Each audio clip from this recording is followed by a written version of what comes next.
Grandes maravillas del mundo.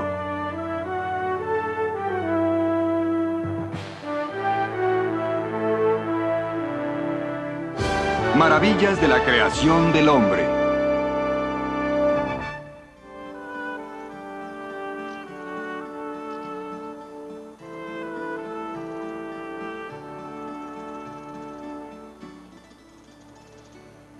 Hay ocasiones, raras en la historia del hombre, en las que el ansia de construir conspira con la belleza.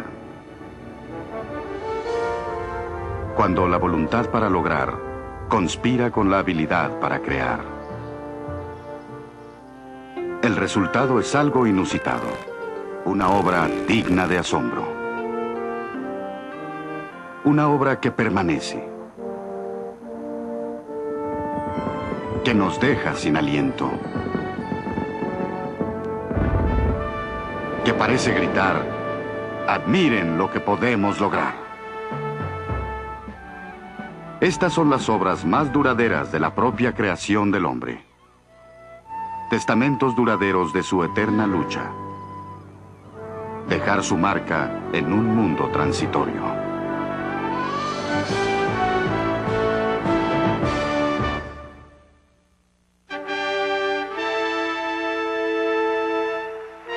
El Coliseo.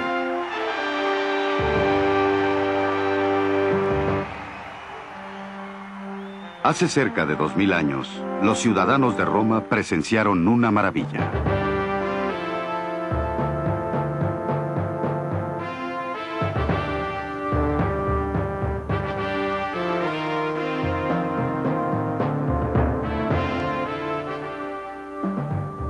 Aquí, en el mismo sitio en donde el emperador Nerón había construido un lujoso palacio con un lago artificial, decidió dejar su marca a un nuevo emperador, Vespasiano. No con una gran villa para su placer, no con un templo para agradar a los dioses, sino con un enorme palacio para el público. Un anfiteatro para efectuar los juegos, concursos y rituales que se habían convertido en las asambleas públicas más importantes de la capital.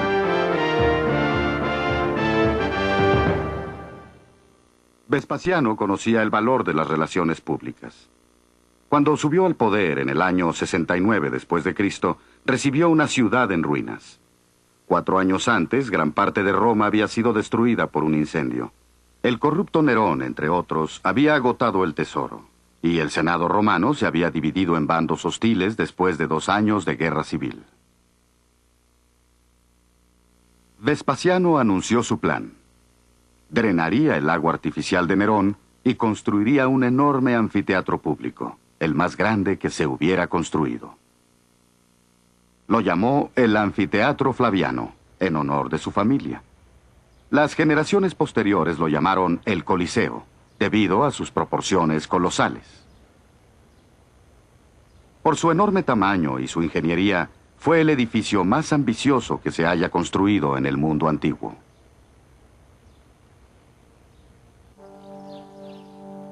Usando esclavos, arrastraron enormes rocas para construir una elipse de dimensiones monumentales, con 533 metros de circunferencia, abarcando 3 hectáreas y una altura de 16 pisos.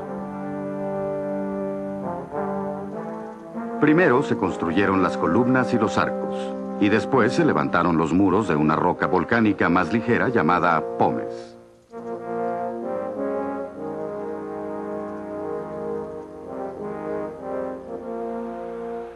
Con capacidad para 50.000 espectadores, el Coliseo es casi del mismo tamaño que el Astrodome de Houston.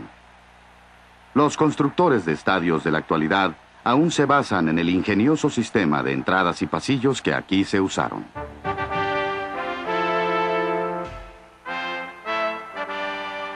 Al nivel del piso hay 80 arcos que forman 76 entradas numeradas. Los asistentes llevaban boletos con su número de entrada impreso y se acomodaban en sus asientos con tanta eficiencia que toda la estructura se llenaba en menos de 10 minutos. Una vez dentro, el lugar de honor era una enorme plataforma de mármol en donde se sentaban el emperador y su séquito, incluyendo las sacerdotisas vestales. Arriba se sentaban los ciudadanos prominentes. Más arriba se sentaban los visitantes extranjeros y los esclavos. Y aún más arriba, en bancas de madera, se sentaban las mujeres y los pobres. Hasta en los juegos públicos, las clases y la posición eran los principios de organización. Pero, ¿por qué un edificio tan impresionante para los deportes? Al principio, los juegos públicos llamados circos solo se celebraban en los días sagrados para agradar a los dioses de la ciudad. Pero para la época de Jesús, los torneos, la caza de bestias salvajes y las carreras de carrozas se habían convertido en una obsesión para los romanos. Cualquier emperador romano que se considerara digno de serlo recordaba las palabras del historiador Juvenal. Los emperadores romanos solo se preocupan por dos cosas en la actualidad: panem et circenses, el pan y el circo. La obra de Vespasiano tardó menos de 10 años en construirse. Pero aunque él no viviría para verla terminada, sigue siendo el símbolo imperecedero de toda una civilización. Los romanos ya habían demostrado ser los mejores ingenieros que se hubieran conocido. Perfeccionaron el arco y la cúpula, construyeron carreteras, acueductos, puentes y baños. Mientras que su estética fue por completo herencia de los griegos, su tecnología fue profundamente original. Cerca de ahí, en el Panteón, una enorme cúpula de concreto parece flotar en el espacio. Nadie intentaría construir un anillo de concreto tan grande, perforado por un solo tragaluz, hasta el siglo XX.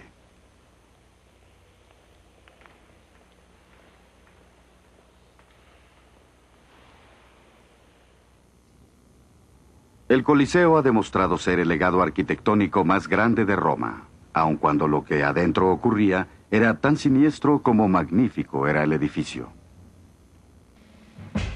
Los espectadores rodeaban una pista central que estaba cubierta de arena para absorber la sangre que se derramaba en los juegos rituales.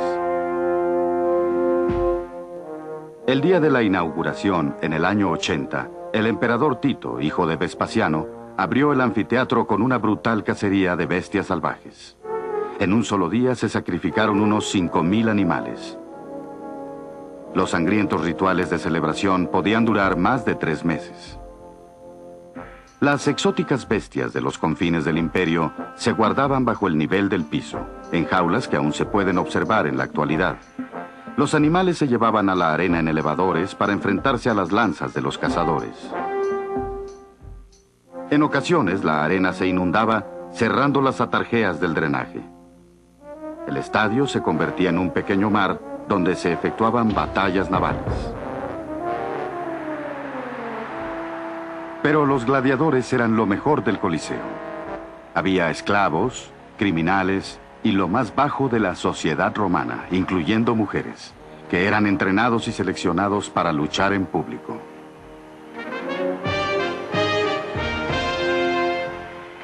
¡Salve César! ¡Los que vamos a morir te saludamos! La multitud aplaudía o abucheaba el valor o la cobardía de un gladiador y votaban con las manos para decidir la suerte de los vencidos. Según algunos historiadores, los pulgares hacia arriba o los pañuelos agitándose al aire significaban el perdón e incluso la libertad. Los pulgares hacia abajo, la muerte inminente de los gladiadores. Durante 325 años, el Coliseo presenció espectáculos aún peores, y puede haber sido el lugar de martirio de los cristianos perseguidos. Finalmente, en el año 404 después de Cristo, el emperador cristiano prohibió los sacrificios públicos en Roma, y el Coliseo, dañado por los temblores y los rayos, cayó en la ruina.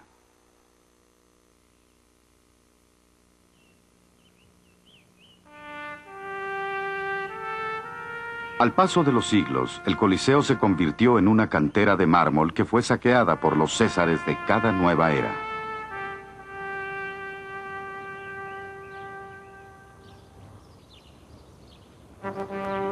Pero el triunfo de su ingeniería lo ha mantenido en pie, como símbolo recordatorio del Imperio Romano en su cumbre y en su degradación.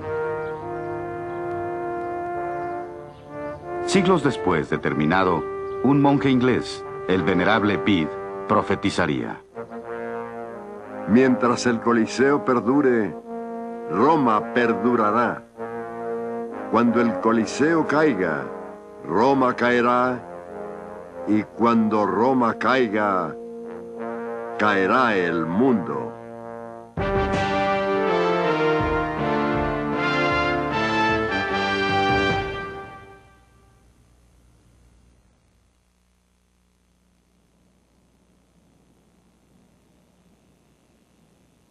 Machu Picchu.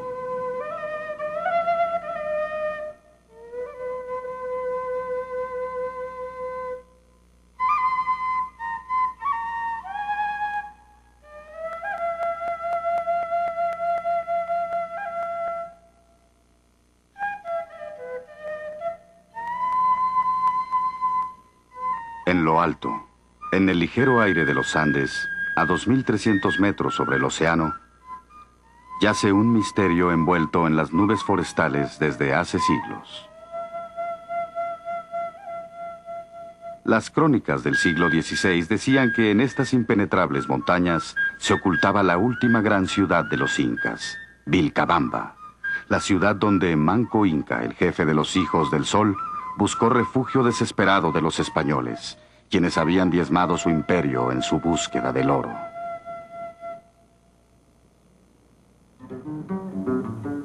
En 1911, un joven historiador norteamericano, Hiram Bingham, viajó al Perú para trazar las ruinas inexploradas del valle de Urubamba. Los indios locales lo guiaron a la remota cima que, al principio, parecía imposible que hubiera alojado jamás a seres humanos. Los indígenas la llamaban el Viejo Pico, Machu Picchu. Bingham nos describe el viaje. Subimos sobre manos y rodillas por el resbaloso pasto. A lo lejos, el Urubamba rugía fieramente. Rodeamos una loma y nos topamos con fila tras fila de terrazas incas. ¿Qué clase de asentamiento habría necesitado cientos de terrazas como esas? Aquí se podrían cultivar los alimentos para toda una ciudad. Era obvio que los conquistadores no habían conocido este santuario tan hermosamente preservado.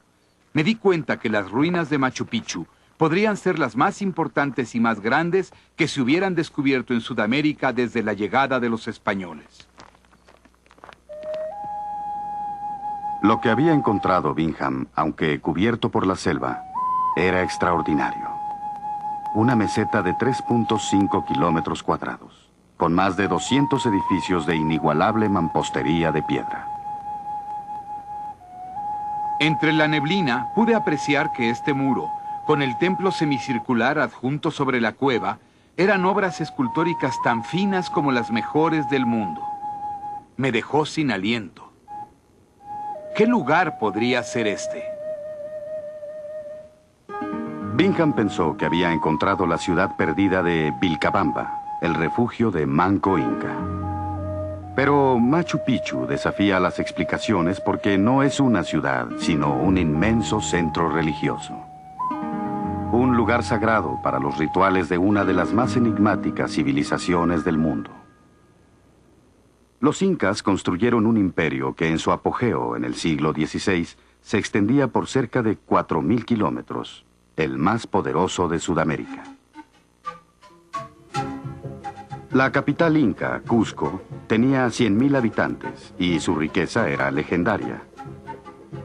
Esta explanada en Coricancha, el Templo del Sol en Cusco, antiguamente estaba cubierta por 700 láminas de oro sólido y cada una pesaba más de 2 kilogramos.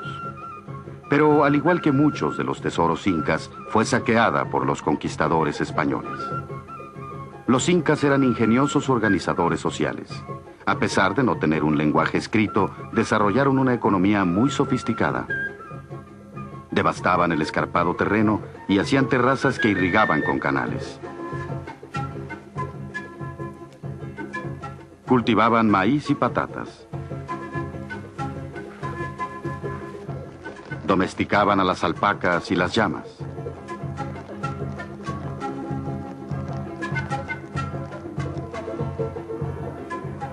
Hoy día, muchos indígenas peruanos aún viven de acuerdo a las bases de sus antepasados incas.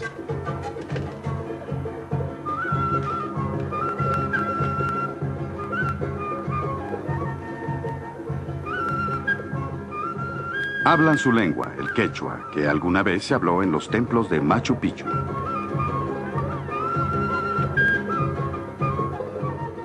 Pero la aportación más duradera de los incas es también la más intrigante: estos monumentos de piedra.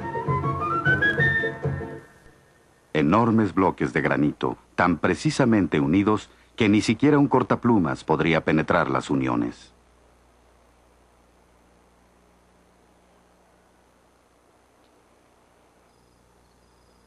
Los constructores acarrearon las rocas desde sus canteras a muchos kilómetros, pero no existen evidencias de que hayan conocido la rueda o de que hubieran tenido animales de carga, ni herramientas suficientemente duras para labrar estos bloques perfectos. Al igual que sus descendientes, las cuadrillas de constructores de Machu Picchu deben haber arrastrado cada bloque semitallado con una lentitud agonizante, jalándolos con cuerdas sobre la tierra. Algunas veces las rocas eran tan pesadas que eran abandonadas en el camino. Pero en lugar de castigar a los hombres, preferían culpar a las rocas llamándolas saicuscas o rocas cansadas. Una vez que llegaban, las rocas se detallaban y se colocaban en su sitio. Tallaban hasta 40 ángulos en cada roca para lograr un ensamble perfecto o crear delicadas curvas en los muros, como el del Templo del Sol.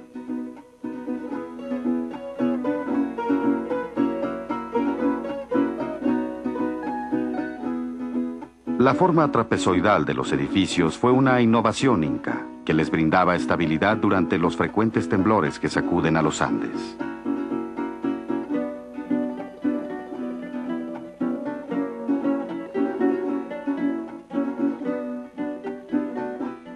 La mayoría han sobrevivido intactos, y solo sus techos han sido presas de 5 siglos de exposición al clima de la selva. Pero, ¿qué ocurrió aquí para que se creara todo esto?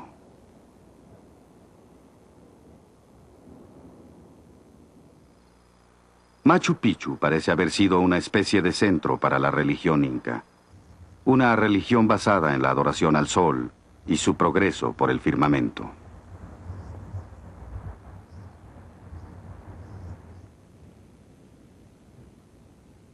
La Intihuatana o Atracadero del Sol.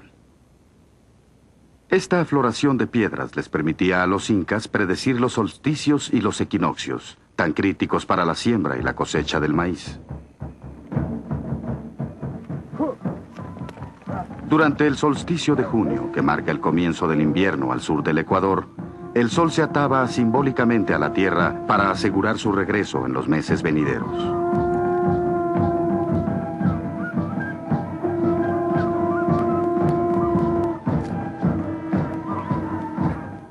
La fiesta, llamada Inti Raymi, duraba 9 días y aún se practica en la antigua fortaleza inca llamada Sacsayhuaman.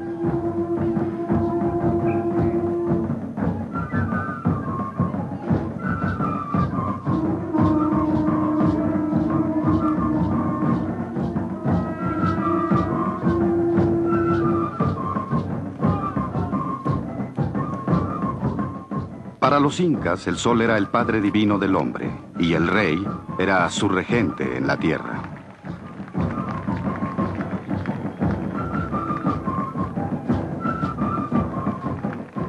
El oro simbolizaba las lágrimas del sol, y el maíz era el producto dorado del sol.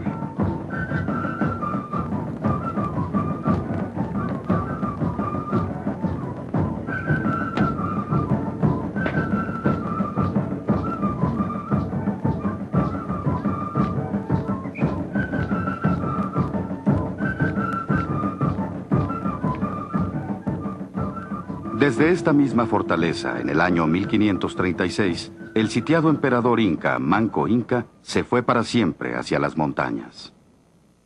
Solamente 4 años antes, Francisco Pizarro había llevado a una pequeña partida de españoles al corazón del imperio inca.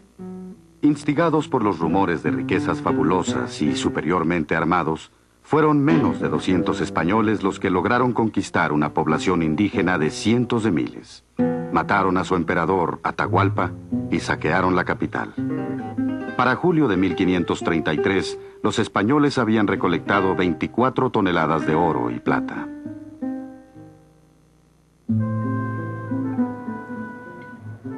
Manco Inca abandonó Cusco después de perder su batalla final, y esta pronto se convirtió en una ciudad colonial construida sobre los indestructibles cimientos de la ciudad inca. El último refugio de Manco Inca, llamado Vilcabamba, ¿realmente pudo haber estado en Machu Picchu? Las evidencias apuntan hacia otro sitio, recientemente descubierto hacia el noroeste. Machu Picchu había sido abandonada mucho antes y ya había sido presa de la voracidad de la selva. Al igual que la civilización que la construyó, Machu Picchu sigue siendo un misterio envuelto por la tierra de la que brotó.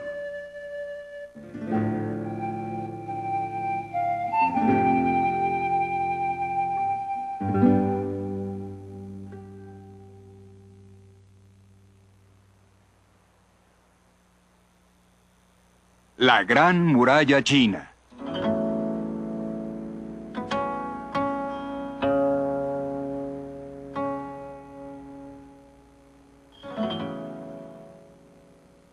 Del otro lado del mundo, un nuevo emperador cicatrizó la faz de la tierra con una línea hecha con rocas.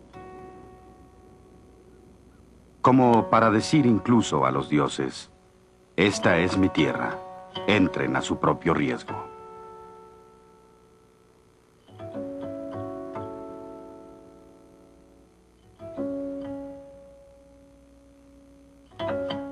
La dinastía Ming de China había logrado liberarse del yugo mongol, obligando a los descendientes de Gengis Khan a retirarse a las estepas del norte.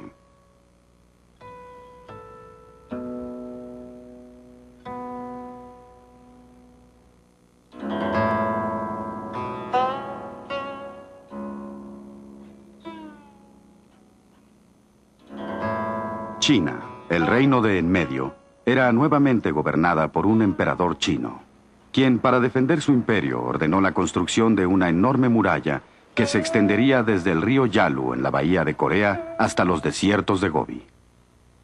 4.800 kilómetros de ladrillo y piedra de 8 metros de altura es el edificio más grande que el hombre haya construido y tal vez la única estructura visible desde el espacio.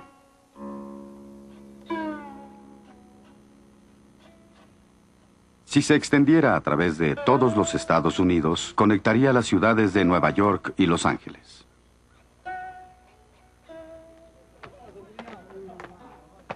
La Gran Muralla China que existe en la actualidad es la que se construyó durante la dinastía Ming, que comenzó antes del nacimiento de Colón en el siglo XV. Pero la idea de construir la muralla alrededor del reino de en medio data de 2000 años antes, en el siglo VIII a.C. En esos tiempos, China era un caos. Las provincias luchaban unas contra otras, además de las tribus nómadas que las invadían desde el norte.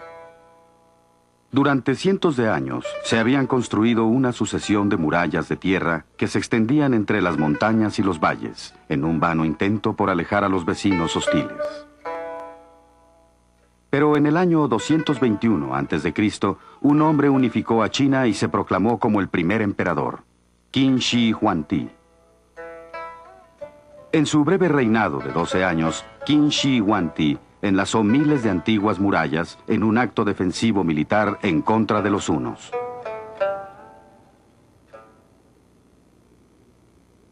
Como un cinturón rodeando a una nación, esta gran muralla vendría a simbolizar a China más que nunca.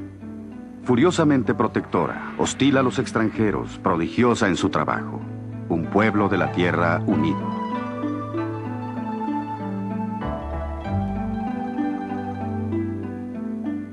La muralla de Qin Shi Huangdi le dio a China una identidad nacional que no había conocido antes y que significaba seguridad. En las fronteras del norte se comenzaron a instalar los colonos y los granjeros. Bajo su sombra protectora se aventuraban a viajar los comerciantes por los caminos que iban hacia el oeste, viajando por lo que se llegó a conocer como la Ruta de la Seda, trayendo las riquezas del oriente a la India, a Persia y a Roma. El emperador chino escribió: ahora la gente común vive tranquila y sin temor a la guerra. Los hombres trabajan en las tierras y las mujeres en sus labores.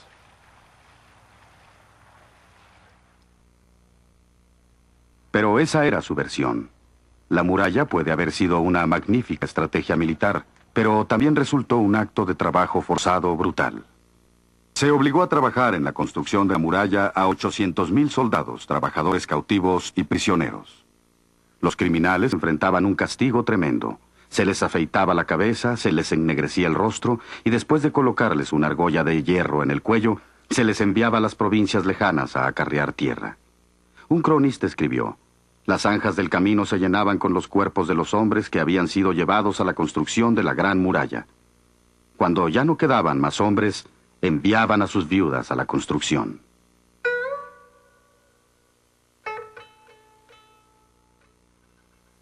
La historia de una viuda se convirtió en leyenda. Aquí, en la parte oriental de la muralla, cerca del mar de China, se levanta un templo a la memoria de Meng Yannu. Cuenta la historia que Meng salió en busca de su esposo, que había sido llevado a la construcción de la muralla. Cuando se enteró de que su esposo yacía enterrado junto a la barricada, su copioso llanto hizo que se derrumbara la muralla. Descubrió los restos de su esposo y maldijo al emperador. Al denunciar al autócrata gobernante, se convirtió en la simbólica voz del pueblo contra los poderosos opresores.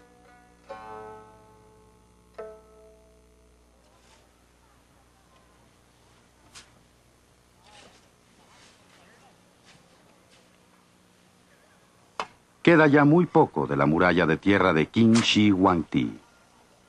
Estas fortificaciones de piedra son resultado de 200 años de continua restauración y construcción bajo la dinastía Ming. En cambio, su labor se ha venido restaurando hasta la fecha.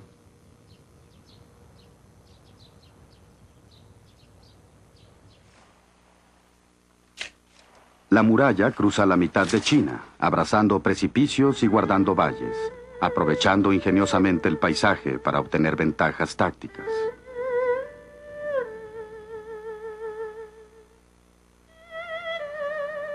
En Shanhaiwan, esta fortaleza circular que mira hacia el océano como la cabeza de un dragón que serpentea hacia el mar, un foso de 8 metros de profundidad protege esta puerta llamada el primer paso bajo el cielo.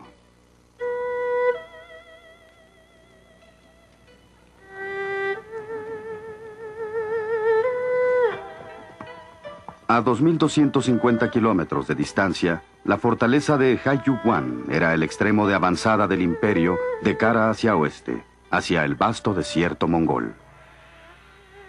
Entre estos dos extremos existían unas 25,000 torres de vigilancia, custodiadas por los centinelas que vivían en las guarniciones. Cuando eran atacados, podían enviar información de las fuerzas enemigas, enviando señales de humo durante el día y haciendo fogatas durante la noche. Podían enviar información de guerra a cientos de kilómetros en cuestión de unas horas. Cerca de Beijing se construyó la importante fortaleza de Badaling, con capa tras capa de muros exteriores, con espacio para acomodar hasta 5 caballos montados o 10 infantes marchando de frente.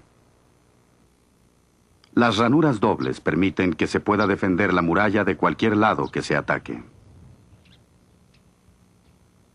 Mientras que la muralla logró sobrevivir a las flechas y las espadas de los mongoles y los manchurios, le ha sido difícil sobrevivir a los asaltos ideológicos de nuestra época. Durante la Revolución Cultural de los años 60, el desprecio hacia el pasado llevó a los irritados granjeros a utilizar grandes secciones de la muralla para sus porquerizas. Actualmente, la Gran Muralla ha sido restaurada, aunque no siempre físicamente, sí en forma figurada, para volver a ser lo que alguna vez fue. Una línea que define su marca en la tierra. Un testamento a la resistencia de un pueblo y sus antepasados que la construyeron.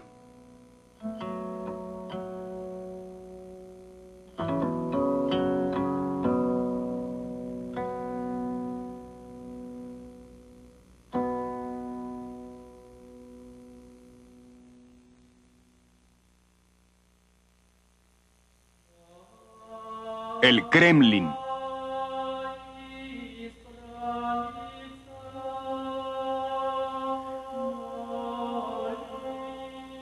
A miles de kilómetros de distancia hacia el noroeste, se levantó otra muralla en contra de los mismos invasores mongoles. Pero en lugar de extenderse con el paisaje, esta muralla rodeaba una pequeña ciudad. Era la gran ciudadela de Moscú, que en ruso se llama Kremlin. Durante 8 siglos, el muro del Kremlin de Moscú ha protegido al centro de la civilización rusa. Dentro de sus 35 hectáreas están las iglesias, catedrales y palacios de los zares. Fue en el Kremlin donde nacieron los regímenes de Iván el Terrible y de Pedro el Grande, desde donde la Iglesia Ortodoxa rusa dominaba las almas de una nación. Aquí estuvieron los esplendores y los excesos de los Romanov. Aquí fue la capital de la República Revolucionaria de Lenin. Y aquí fue donde Stalin realizó las sangrientas matanzas de su propio pueblo. Detrás de estos muros se peleó la Guerra Fría. Y fue aquí donde se reveló un nuevo capítulo de la historia rusa en la última década del siglo XX. Todo el aparato del pueblo ruso está sintetizado en las espirales y los domos de este complejo. Este es el monumento a sus mayores anhelos y sus mayores errores. El poeta y dramaturgo ruso Mayakovsky fue aún más lejos. La tierra, como todos sabemos, comienza en el Kremlin. El Kremlin tuvo un origen más modesto. Siendo al principio tan solo una fortaleza de madera que protegía los principescos palacios de Moscú, el Kremlin se fue extendiendo durante los siglos para incluir iglesias, monasterios, talleres y casas. Pero fue Iván III, conocido como Iván el Grande, quien en el siglo XV visualizó a Moscú como una gran capital imperial, que rivalizaba con Roma y Constantinopla en autoridad religiosa. Adoptó la doble águila como emblema y el título de gobernante de todas las Rusias, título que sus sucesores llamarían zar en un afán de imitar a los césares romanos. Iván extendió el Kremlin, haciendo traer a renombrados arquitectos de la Italia renacentista para transformar el complejo medieval. Los arquitectos quitaron la madera y la roca original para erigir los muros de ladrillo rojo que aún se conservan. Con casi 2.5 kilómetros de longitud y 7 metros de altura, los muros tardaron 10 años en construirse y están entre las mejores fortificaciones militares que se hayan construido. Existen 20 torres alrededor de la ciudadela.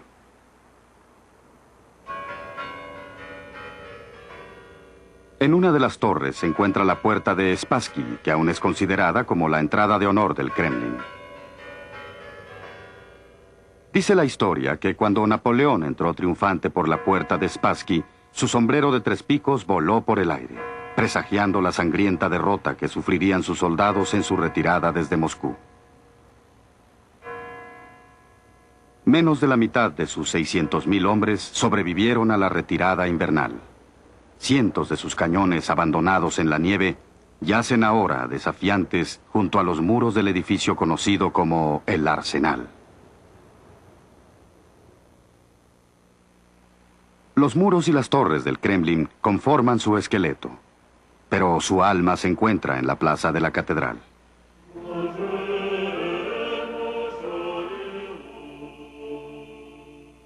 Iván el Grande ordenó que se construyeran 3 magníficas catedrales para formar el centro de la Iglesia Ortodoxa rusa. Su inmenso campanario les dio a la plaza de la catedral y a la ciudad un punto de atracción.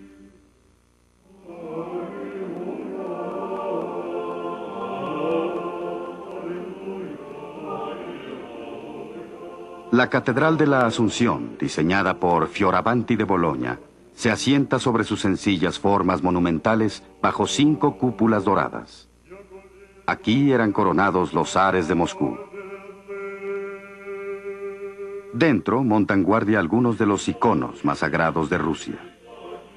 El Redentor de los ojos iracundos, que era llevado como estandarte a las batallas. La mítica Madonna de Vladimir, conocida para los moscovitas como la Señora de la Ternura. En la puerta siguiente está la Catedral de la Anunciación, que en un tiempo fue la capilla privada de los zares. Sus 9 domos dorados y su magnífico altar fueron testigos de los matrimonios, bautizos y agonías privadas de los miembros de la dinastía imperial. Iván el IV, conocido como Iván el Terrible, representado aquí en una famosa película de Eisenstein, fue excomulgado por ofensas contra la Iglesia. Su arbitraria carnicería de sospechosos de traición y sus violentos ataques de ira causaban terror en su corte. Está sepultado en la próxima puerta, al lado de la mayoría de los zares, en la Catedral del Arcángel.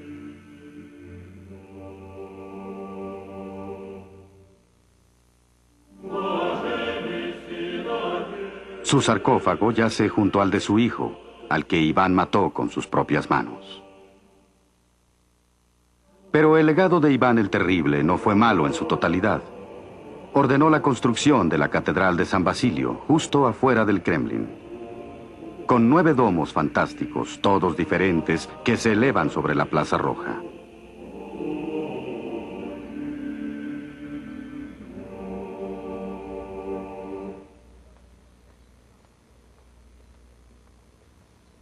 Fue por un capricho del inestable Iván que la catedral se construyó en el centro del mercado público de Moscú y no dentro de la solemne ciudadela.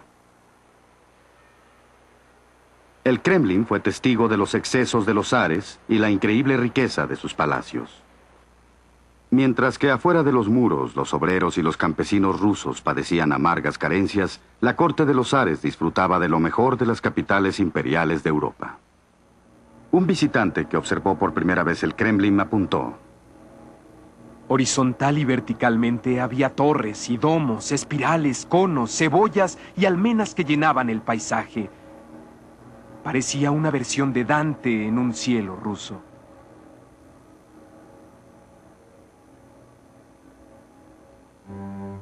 El Palacio de las Facetas, el más antiguo de los edificios seculares del Kremlin, alberga el salón recibidor del zar, donde los hombres y mujeres que no estuvieran trabajando podían observar las intrigas de la corte desde una ventana arqueada. En el Palacio de Terem estaban las habitaciones reales, y los techos y los canalones estaban dorados y pulidos. Fue aquí donde el joven Zarevich Pedro, el primer Romanov, vio asesinar a su familia frente a sus propios ojos. Con tan solo 10 años de edad, fue obligado a compartir el trono con su medio hermano. Literalmente fue un reinado dividido, mientras que su media hermana Sofía se ocultaba y le daba instrucciones al joven zar. Fue Pedro quien en 1712 puso fin a las sangrientas intrigas del Kremlin, cambiando su capital a la nueva ciudad norteña de San Petersburgo. Pero el Kremlin siguió siendo la casa de descanso de los Romanov. Durante los 2 siglos siguientes, los antiguos palacios se unieron para formar el gran palacio del Kremlin, que se convirtió en la atracción de la corte imperial. Se construyeron salones para recepciones públicas a gran escala, para impresionar a los dignatarios extranjeros. Tan solo el Salón de San Jorge tiene unos 65 metros de largo. Más íntimas, pero no menos opulentas, eran las habitaciones privadas del palacio, donde los Romanov saciaron su legendario apetito por las artes decorativas. Muchos de los tesoros del Kremlin fueron posteriormente guardados en el Museo Imperial, conocido como la Armería, en donde los esplendores de la corte han sido laboriosamente restaurados aún durante la época de la dominación soviética.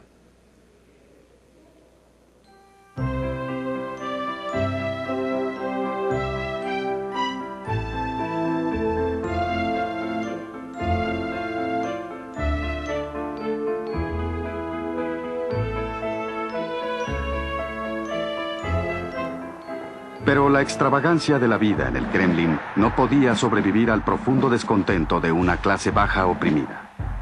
Después de la revolución de 1917, Vladimir Ilich Lenin fundó una nueva república socialista. A la primavera siguiente cambió la capital a Moscú. El Kremlin era una vez más el centro del poder en Rusia.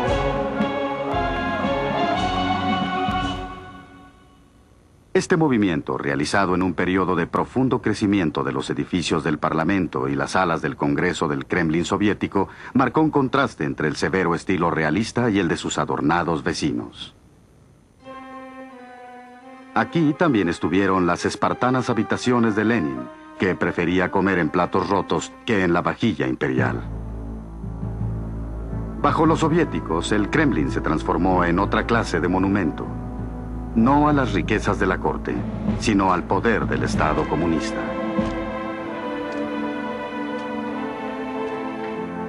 La estrella roja sustituyó a la doble águila. Los bustos de Lenin sustituyeron a los iconos de los santos. Y la tumba donde Lenin yacía embalsamado se convirtió en un lugar de peregrinación para los fieles. Aún hoy, cuando repudian su pasado soviético, los rusos no rechazan al Kremlin. Es la historia de nuestro Estado. El Kremlin siempre ha sido el centro político, cultural y espiritual del país. Para mí esto es sagrado. Esta es la historia de nuestro Estado de Rusia, que existe y existirá sin importar las conmociones que puedan venir para agitarlo. Nosotros amamos este lugar. Yo, en lo personal, he traído a mi hija para enseñarle lo verdaderamente grande que es su patria, para hablarle de lo que vemos, de lo que sabemos y lo que recordamos. El Kremlin continúa capturando el corazón del pueblo ruso, no solo por su belleza, sino por lo que alberga en sí mismo, sus recuerdos y sus esperanzas.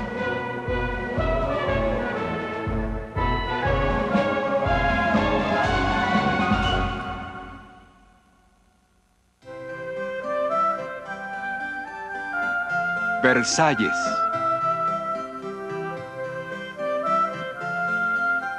Mientras que el Kremlin ha sobrevivido a revoluciones, hay un palacio diferente que casi no sobrevivió a una.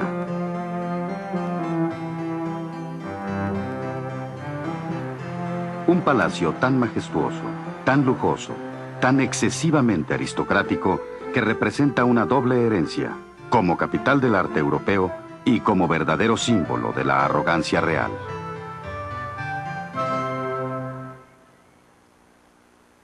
Versalles comenzó a causa de los celos. Luis XIV, conocido como el Rey Sol, había visitado el magnífico castillo de uno de sus ministros. Tan ofendido se había sentido el rey por la opulencia del castillo de su subordinado, que lo mandó apresar y saqueó su hogar.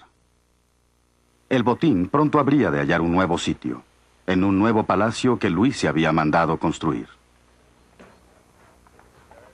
Eligió un terreno pantanoso en Versalles, a 17 kilómetros al suroeste de París. Recordaba con afecto los cotos de casa de su padre cuando era niño. Versalles sería la nueva corte de Francia.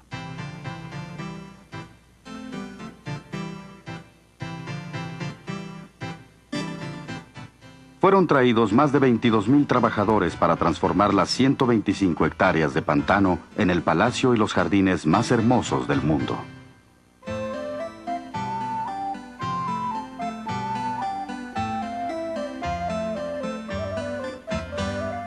Se crearon paisajes donde no los había. Se cambió el curso de los ríos para que vertieran millones de litros de agua a sus 400 fuentes.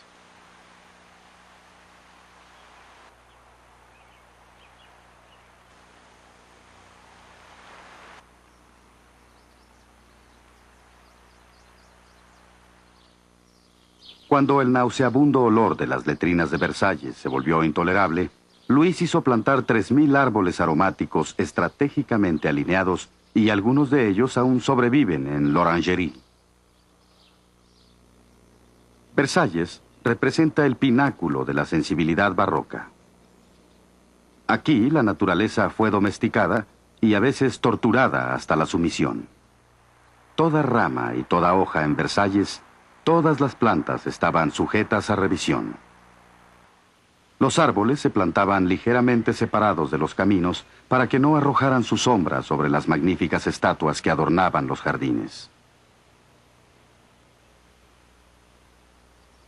Las plantas en maceta, unas 150,000 de ellas, se cambiaban tantas como 15 veces al año para que Versalles estuviera siempre en floración.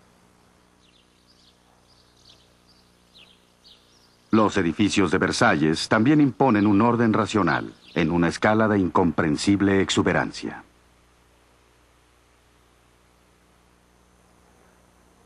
Luis quería un palacio donde pudiera tener a la vista las intrigas de la corte.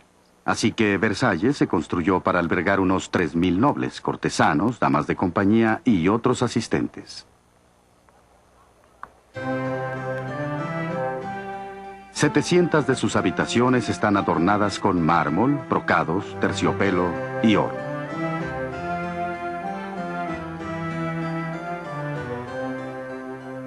Versalles se convirtió en la morada y el centro de reunión de la aristocracia francesa.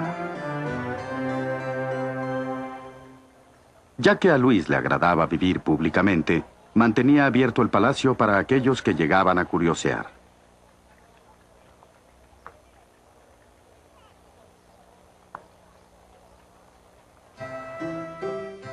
Las habitaciones de Luis estaban exactamente en el centro arquitectónico de esta colmena dorada.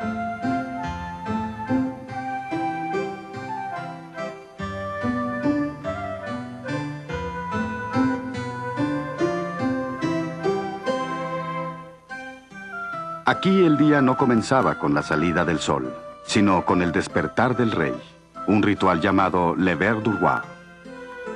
Luis tenía un ayudante para cada cosa. Uno para la manga derecha, otro para la izquierda, uno para colocarle la corbata y otro para atarla. 4,000 sirvientes y 500 cocineros que alimentaban el insaciable apetito de la corte por las ceremonias.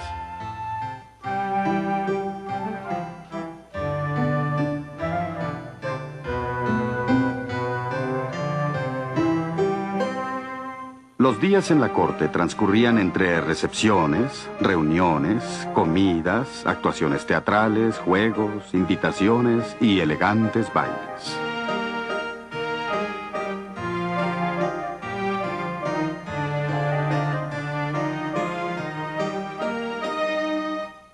A menudo el rey solía participar en las actuaciones de los ballets folclóricos, pero todos sabían que solo el rey podía unirse a la danza.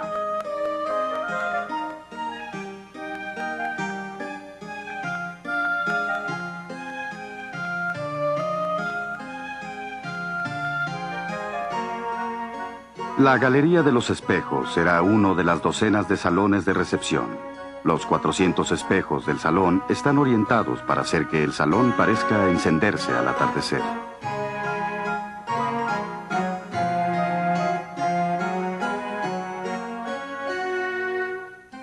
En esta sala adyacente a la Galería de los Espejos, a los cortesanos se les elevaba el rango o se les ponía en desgracia dependiendo del humor del día.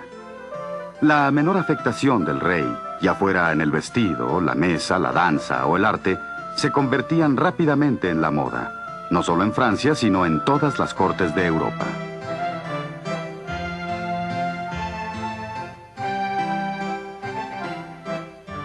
La afortunada doncella que captara la atención del rey gozaba de poderes similares. La marquesa de Montespan fue la favorita durante un tiempo. Como Luis prefería pasar su tiempo con ella, alejado de las miradas de la corte, le construyó un castillo en miniatura en los terrenos de Versalles, Le Grand Trianon.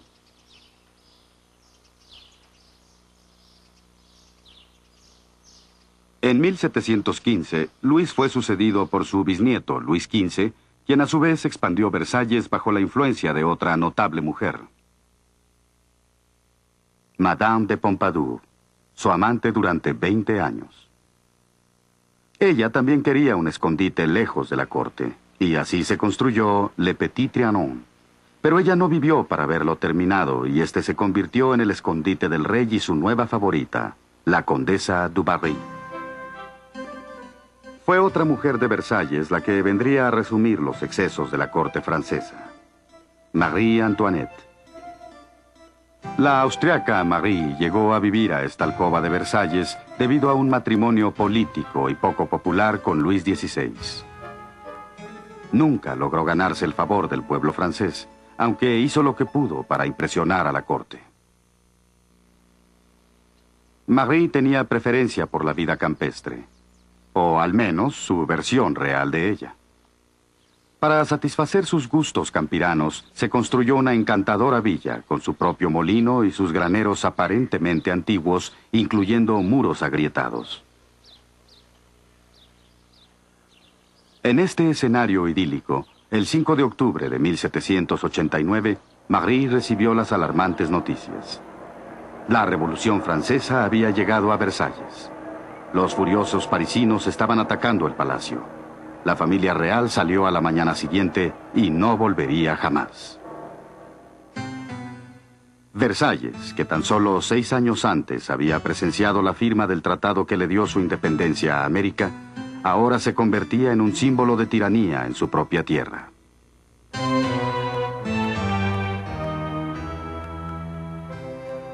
«80 años después, el escritor norteamericano Mark Twain visitó Versalles. Incluso el más democrático de los turistas, se maravilló con lo que vio. Yo solía criticar a Luis XIV por gastar $200 millones cuando había tanta hambre. Pero ahora lo he perdonado. Es tan maravillosamente hermoso. Uno lo observa y trata de comprender que es real, que está en la tierra, que no es el jardín del Edén. Uno se imagina ser víctima de algún sueño exquisito.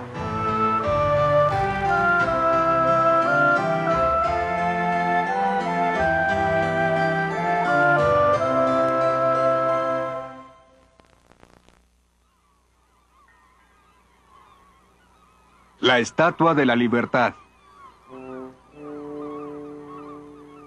Todo el viaje estuvieron diciendo que conoceríamos a una hermosa dama con una antorcha, pero yo no podía imaginarla.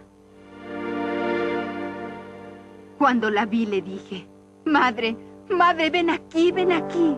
Esta es la libertad. Esa antorcha que sostiene dice, bienvenidos.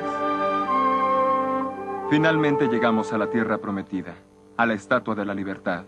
Esa hermosa, hermosa dama. Le pregunté a mi madre qué significa. Mi madre me abrazó y me dijo, significa América.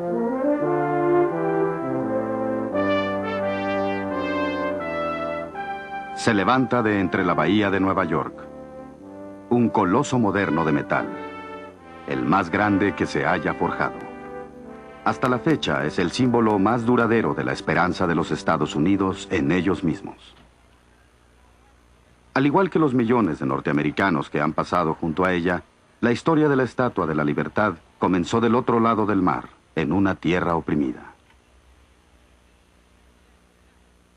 Era el año 1865. En París, el áspero y aguerrido gobierno de Napoleón III había convertido el sueño democrático de la Revolución Francesa en un vago recuerdo. Para muchos liberales franceses, América era la antorcha de los perdidos ideales democráticos de Francia. Añoraban la fraternidad que alguna vez uniera a Washington y Lafayette. Entre ellos había un escultor, Frédéric Bartholdi, quien se propuso diseñar un obsequio monumental para la joven nación. Trataré de glorificar la República y la libertad que hay allá, con la esperanza de que algún día las hallaremos aquí también. Él quería que su obsequio fuera lo primero que vieran los visitantes cuando llegaran al Nuevo Mundo. Así que escogió la isla de Bedloes como el lugar adecuado. Si los norteamericanos pagaban el pedestal, estaba seguro de que Francia financiaría una estatua gigantesca. Bartholdi solía pensar en grande. Sus primeras obras fueron enormes y patrióticas. pero se empequeñecieron junto a su nuevo proyecto, con el que tardaría 15 años. La llamó La Libertad Iluminando al Mundo. El mayor logro de Bartholdi fue vaciar la estatua. En Francia comenzó haciendo modelos de terracota y bronce, incrementando sus tamaños. Construía esqueletos de madera y los iba cubriendo con yeso. En su taller de París, los herreros martillaban cuidadosamente las enormes placas de cobre noruego, cada una del grueso de $0,50, para conformarlas al molde de yeso. Se martilló cada rasgo de la estatua, desde la cofia hasta los pliegues de su vestido. El color original, un color café oscuro como el de una moneda, se fue convirtiendo en una pátina gris verdosa con el viento salado del Atlántico. La enorme estatua debería soportar los vientos de hasta 200 kilómetros por hora que llegaban desde el mar. Bartholdi recurrió al mejor ingeniero en estructuras de Francia, Gustave Eiffel, para diseñar un ingenioso sistema de soporte de 1.800 pernos, incluyendo un esqueleto central y una serie de columnas exteriores que les permitirían a las placas de cobre expandirse y contraerse con el clima sin romperse. El andamio de soporte de Eiffel era por sí mismo la estructura de metal más alta hasta esas fechas, levantando a la gigantesca dama sobre los techos de París para que todos la vieran. Mientras París se asombraba, en Norteamérica lo obstaculizaban. Las contribuciones eran lentas y le faltaba mucho de los $250,000 que necesitaba para el pedestal. Bartholdi recorrió los Estados Unidos con la gigantesca antorcha para recaudar fondos e invitaba a los visitantes a subir a ella. Más tarde, el periodista Joseph Pulitzer animó a los ciudadanos de Nueva York a que cooperaran para el pedestal. Una obra maestra en sí misma, diseñada por Richard Morris Hunt, para armonizar con la estatua y no para competir con ella, además de soportar el peso de más de 225 toneladas de hierro y cobre.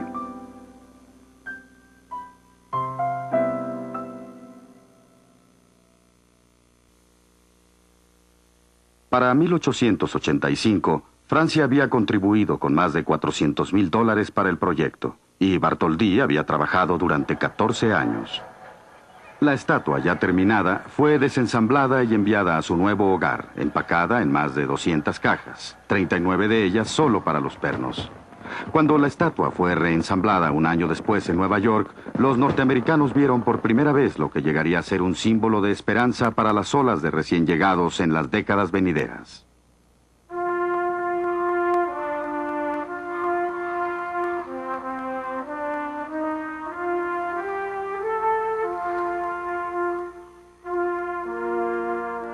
La estatua terminada tenía 15 pisos de altura y su dedo índice se elevaba a 2 metros más.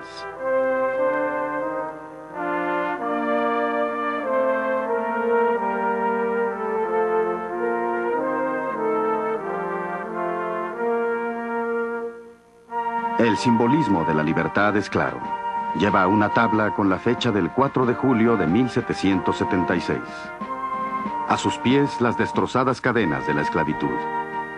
Su corona de 7 puntas se eleva hacia los 5 continentes y los 7 mares, y mantiene en alto para el mundo la antorcha de la libertad.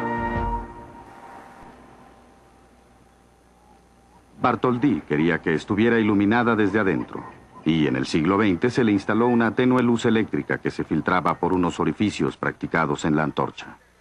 Actualmente, la original se encuentra a salvo en un museo cercano.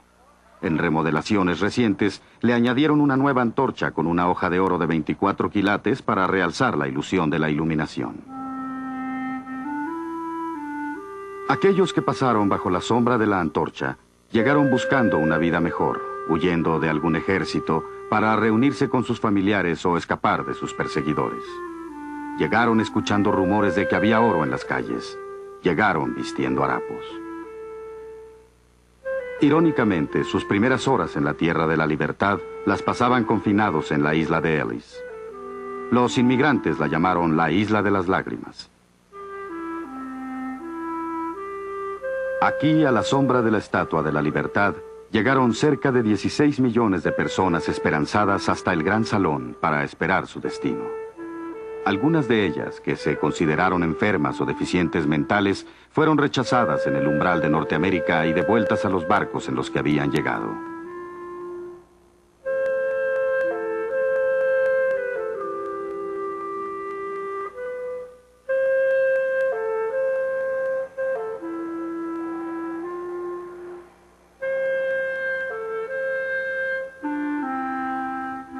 Pero la mayoría de ellas fue admitida en la nueva tierra, a veces bajo nuevos nombres, siempre con renovadas esperanzas.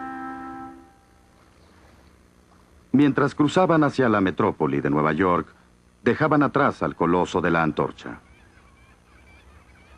La poetisa Emma Lazarus, hija de unos emigrantes judíos rusos, le dio a la estatua un propósito que Bartholdi jamás imaginó.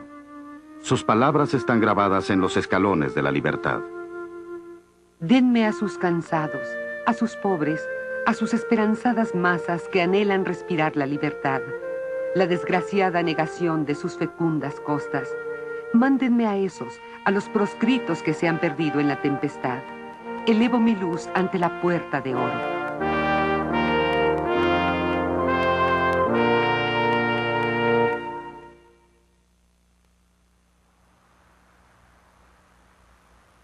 La Torre Eiffel.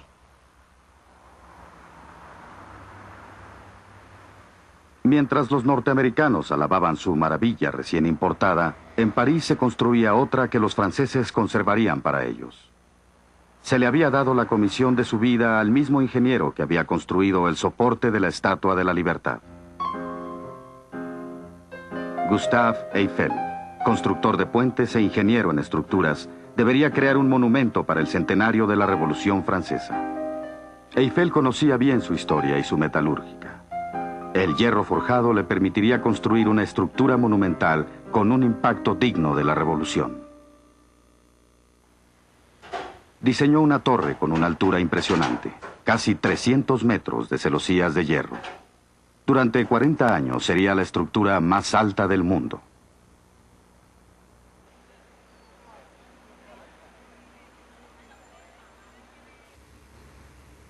Eiffel usó nuevas técnicas de prefabricado para forjar 12.000 vigas que fueron manufacturadas en otro sitio y ensambladas en su lugar en la ribera izquierda del Sena.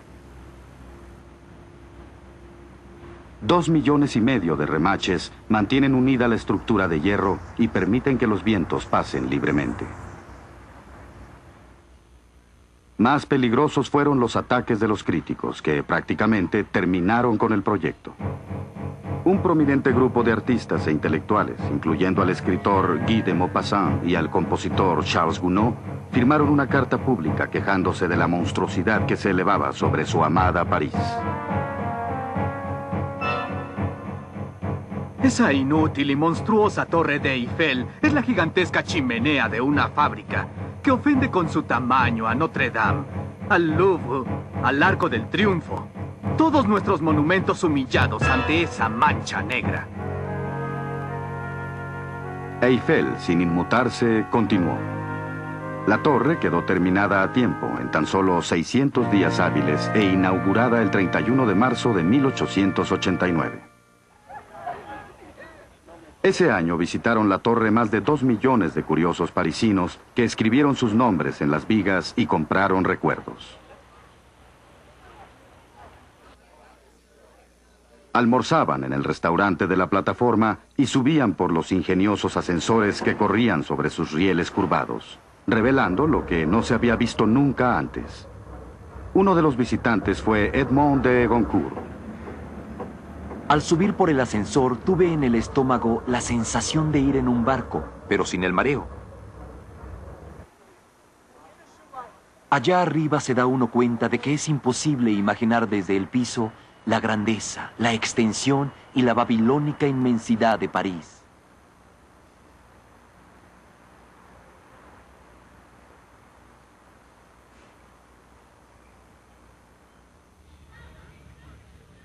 La torre cambió la perspectiva que tenían los parisinos del mundo que los rodeaba. Ya no era tan solo una ciudad de calles y bulevares. Ahora París tenía una deslumbrante vista del cielo y el horizonte, gamas de color y espectro de luz.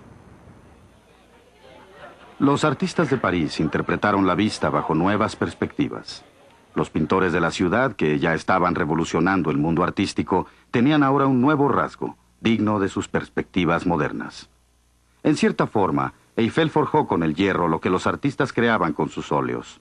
Georges Seurat conjugó los elementos básicos de la pintura, la luz y el color, y al aplicarlos con precisión, produjo una impresión absoluta de ingravidez y belleza eternas. Así, Eiffel también esculpió con los componentes esenciales de la arquitectura. Se utilizaron vigas y remaches para crear un diseño estructural que, cuando se ve desde lejos, parece flotar entre una silueta vaporosa y eterna. Tiempo después se pintó con una capa de color naranja que se fue destiñendo hasta llegar a un color amarillo pálido, que acentuaba la impresión de que la torre flotaba sobre el horizonte. Pero aún después de terminada hubo críticas. De Maupassant mantuvo su acusación. Afirmaba disfrutar de las cenas en la torre porque era el único lugar de París desde el que no la veía.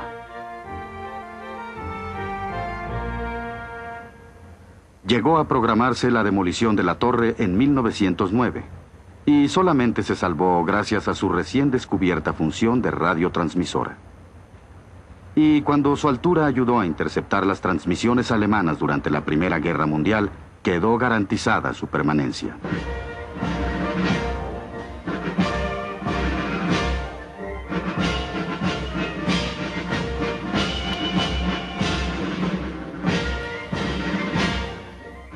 Irónicamente, lo que alguna vez fue un símbolo de la revolución, del progreso y la producción en masa, actualmente nos parece una exquisita muestra de la elegancia del viejo mundo en una frenética metrópoli.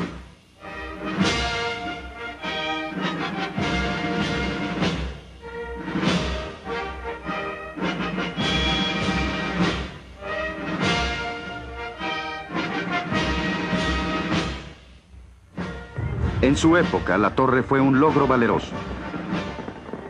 Impuso su bienvenida a la edad moderna, combinando la belleza con la tecnología, asegurando que podían coexistir. Esta característica bien podría hacer de la Torre Eiffel la maravilla más optimista que se haya construido jamás. Y tal vez la más intensa.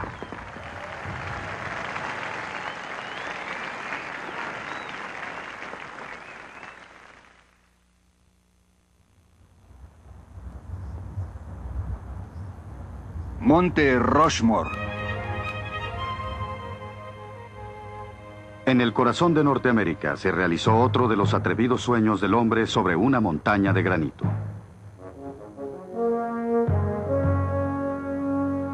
En las montañas negras del sur de Dakota, entre los acantilados que parecen atestiguar la poderosa permanencia de la tierra, un hombre decidió dejar su marca en la montaña. No solo la expresión personal de su arte, sino que decidió hacer un monumento a los principios de una nación democrática.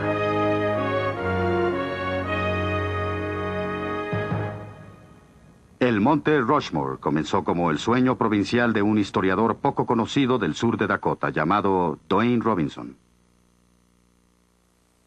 Él había imaginado algún tema del oeste esculpido en alguno de los escarpados peñascos de las Montañas Negras.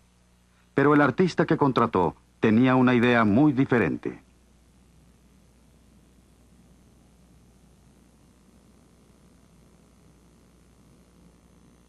Gottson Borglum era hijo de unos inmigrantes daneses, un exitoso pintor y escultor que había estudiado con Auguste Rodin y que había forjado esculturas enormes de algunas figuras históricas como Lincoln y Robert E. Lee.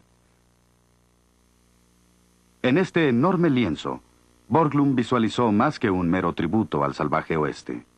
En vez de eso, quiso capturar las cualidades permanentes de toda una democracia. Yo quiero que haya algo en Norteamérica.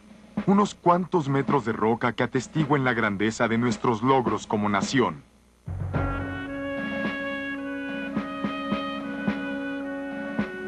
Borglum buscó el arquetipo de los ideales nacionales en lo más profundo del alma norteamericana. Para Borglum, George Washington era la personificación del dirigente democrático, un héroe renuente de la revolución, un hombre que le dio dignidad a la causa de la libertad norteamericana. Thomas Jefferson, filósofo y estadista, autor de la Declaración de Independencia y profundo defensor de las libertades individuales. Abraham Lincoln, que simbolizaba la fuerza de la Unión Norteamericana y el derecho de todos sus ciudadanos a ser libres. Teddy Roosevelt, personificando la robusta expansión de la nación con el compromiso de preservar sus recursos naturales y promover la libertad de empresa. Pero, ¿cómo labrar sus rostros en una montaña? Primero, Borglum y Robinson hallaron un sitio con la combinación adecuada de expansión, integridad estructural y luz permanente todo el año. El trabajo de Borglum comenzó en 1927 y continuaría esporádicamente durante 14 años. Involucraría a más de 300 trabajadores y costaría cerca de $1 millón.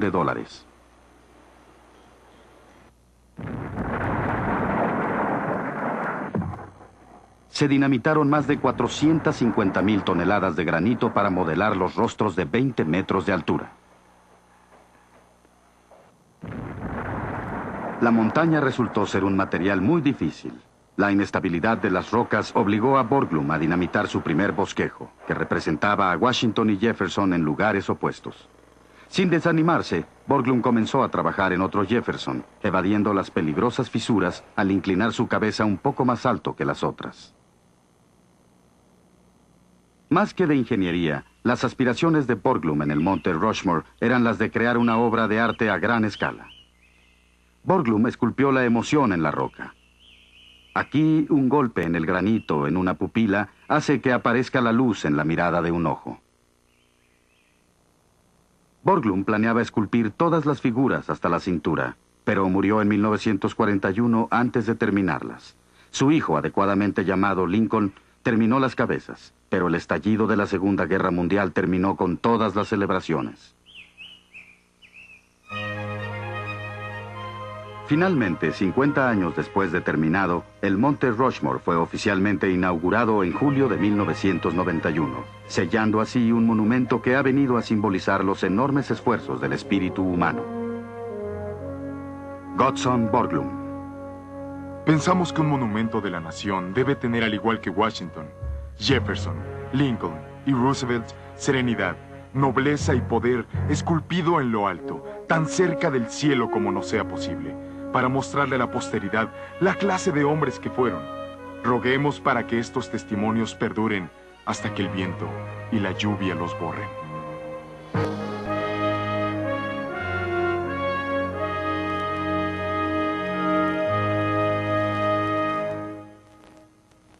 La creación de Borglum parece la última visión de una época que se ha ido. Una época en la que no solo se creía en los héroes, sino que se les podía identificar. Una época en la que los artistas incursionaban en la experiencia humana y se atrevían a hacer declaraciones a escalas sobrehumanas.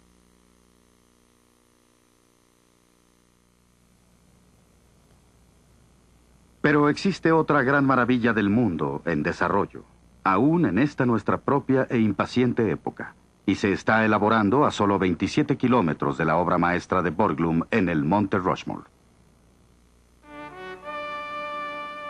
Aquí fue donde un huérfano polaco-americano llamado Korjak Jolkowski comenzó la escultura en piedra más ambiciosa que se haya producido en el Nuevo o en el Antiguo Mundo.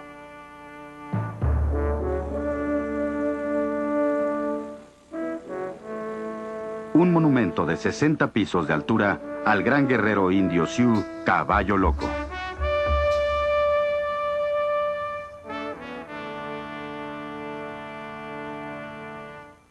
Durante los años 30, mientras comenzaban a surgir los rostros de piedra de los presidentes norteamericanos de ascendencia europea en el sur de Dakota, el jefe oso parado de la nación Sioux se vio obligado a preguntarle a Korjak: ¿dónde estaban los monumentos a su gente, a los héroes de una tribu que había habitado estas tierras desde hace 400 siglos, pero que habían sido poco menos que aniquilados en un lapso de 40 años?